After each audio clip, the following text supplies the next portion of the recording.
Profit and loss account में profit 20 lakh का, पर हाथ में कैश कुछ भी नहीं। नमस्ते दोस्तों, मैं आपका मित्र सीए नवीन।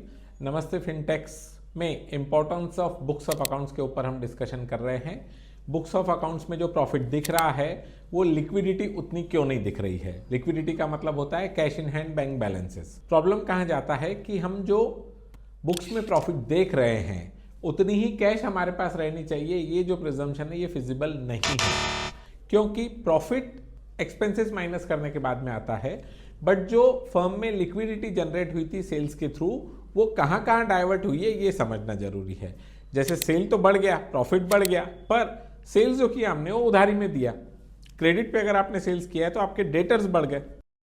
सेल ज्यादा करने के लिए हमने स्टॉक लेवल बढ़ा दी थी, तो स्टॉक बढ़ने की वजह से लिक्विडिटी आपकी कंपैरेटिवली कम हो गई, क्योंकि क्रेडिटर्स तो आपके प्रॉफिट आने तक नहीं रुकेंगे, वो आपके परचेस करने के बाद उनके फिक्स टाइम में आपसे पेमेंट ले लेते हैं।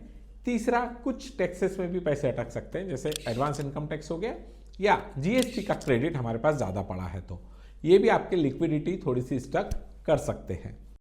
ईयर एंड पे प्रॉब्लम क्या है फिर अब कि हमारे पास लिक्विडिटी नहीं है, पर हम बगैर लिक्विडिटी के प्रॉफिट को ध्यान में रखते हुए अगर कुछ डिसीजन लेते हैं तो वो कमिटमेंट हम पूरे नहीं कर सकते। क्या सॉल्यूशन है इसका? तो आपको जो बुक्स ऑफ अकाउंट्स मेंटेन करना है उसको टाइम टू टाइम मेंटेन करने पे हम लोग रियल चेक रख सकते हैं कि हमारे बुक्स में लिक्विडिटी कहाँ जा रही है, कैसे जा रही है और कितनी जा रही है। उसको प्रॉपर एनालाइज करना, एनालिटिक्स देखना और उसके हिसाब से आगे डिसीजन लेना। ऐसी और स्मार्ट टैक्स और फाइनेंस टिप्स के लिए जुड़े रहिए। नमस्ते फिनटेक्स से।